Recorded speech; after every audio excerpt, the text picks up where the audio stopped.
So today we're going to go over a couple of the different programs that I use online, which are free. Goes back to that tutorial that I did, which has to do with being resourceful. And what I mean by that is just don't let any of these ideas you have in your head be stopped by the fact that you might not have the capabilities with the camera, with the computer, with the equipment that you might need, regular headphones you might get somewhere, a little MIDI keyboard. You can go to all types of different things, from Marketplace online to OfferUp or Letgo. When you have different need for beats, you can go to YouTube, you can go to SoundCloud, get that membership so you don't have to hear the commercials in there, and you can just continuously have beats playing in the background, or look for royalty-free beats so that way you don't get your videos and VODs on Twitch or whatever platform you're using, you don't get them mute. And if you're playing something that's copyrighted, you just won't be able to make money from it. It'll go to that artist because they'll copyright claim it, and you'll see that on YouTube a lot. Two different things that I use, and it's a resource that is really excellent when it comes to just your basics when you need a program to record, especially if you don't have the money to get Pro Tools or another program like that. So let's jump into this right here. So this is my page right here on Soundtrap.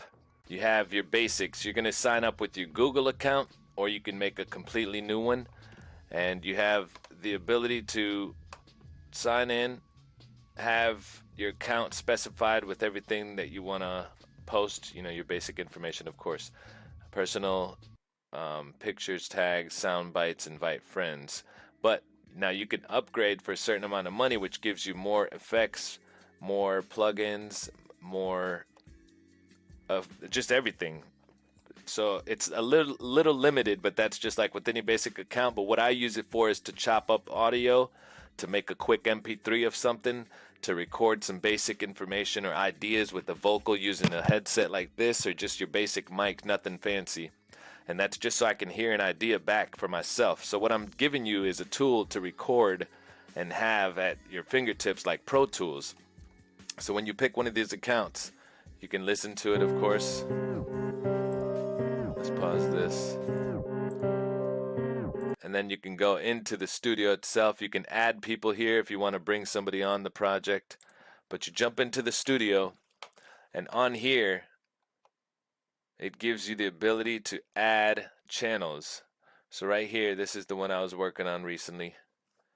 And so there's, just like Pro Tools, you can hold control and then scroll on your mouse and it'll zoom in and out. You can grab this portion of the arrow right here, the marker, and move that around to find the specified point.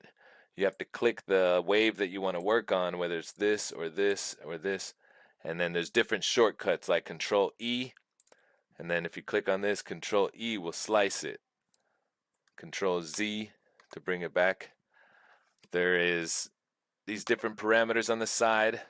To the left, you have this that's going to bring up your menu for whatever effects you want to put on that channel.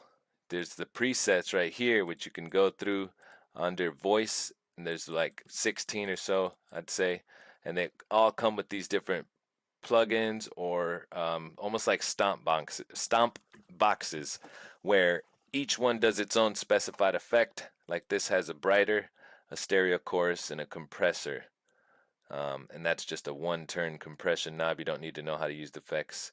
But if you were to go into it, then it gets into the compressor with different release, attack, threshold, ratio, knee, parametric equalizer, which is high, mids, and lows, and you can specify that like your basic EQ.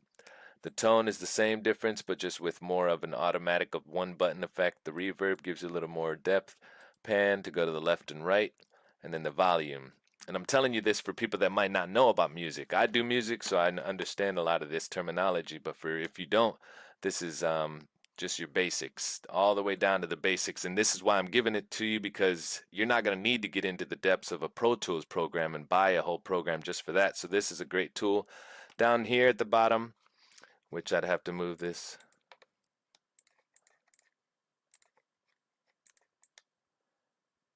So down here at the bottom, you have the time in which the length of the song. The length of the song, the total volume is right here on the left of the whole master volume. The the tempo and the key, you can set the key if you want it to be in a certain tone. The tempo, you can move it up and down. And then the metronome if you want it on or off. Again, if you want to add an effect, it'll pull up this menu and you can add, just an auto pan, overdrive, fuzz, stereo, tremolo, which is like a vibrating sound, a vibrato, and all these different effects. Now, what I'll say is don't get caught up in those effects and keep it simple. And then there's support down at the bottom right, which you won't need to really use because you got your boy Cess from Sidetrack. So in this top right hand corner, you can exit the studio. There's this right here to jump into loops and beat making, which is the music symbol. And then there's the blue button, which you can add somebody to collaborate with and then invite them through email. So this is if you want to work on a project over the internet. It's a great tool for that as well. You can change the title up here at the top. And again, mess with the waves. There's the record button on the left hand side. The record button on the left to turn that on, and then you'll be recording with just that channel. Be careful with this because sometimes it'll turn them both on and you'll be on this channel thinking you're only going to record there. So just be careful. They turn all these record buttons on sometimes. There's the volume for that channel. There's the headphones if you want to mute that and listen to only or solo only this channel with the headphones button, or you can mute that channel and it'll obviously solo the rest that's not, or mute just one channel with this right here. And then this right here is the automation button. Now with the basic limited account, you're only going to be able to use one of these, and then you can mess with the sweep, which is almost like a filter, the volume and turn it up and down at certain parts, or the pan, which will go left and right between left and right headphones. So that's what a pan is. So if you do use automation, realize it's only limited to one, and if you do want to upgrade, you pay a certain amount a month and you can use extra effects. So if you go to add track down here, you have the choice to add your basics. Again, it's great for what you need it for. If you need strings, synthesizer, guitar, bass, brass, woodwinds, drum and beat, guitar and bass, piano, keyboards, and the voice. So if you want to import a file, go to the loop library here, which has a lot of your simple ones, and then import file if you want to bring in a file from your computer and record over that or whatever. So when you add a track, if I pick microphone, it's going to start like this, and here is the one that your microphone is using the input right here at the left. It's going to stay on your computer mic enhancer, but I either go with clean or wrap or maybe pop, but a lot of these other ones are pretty crazy, and you're going to want to jump into right here the effects button and just mess around with the effects that certain preset has. But when you are ready to record, you put yourself where you want with the purple line, and then you hit this record button, and it's gonna go count down.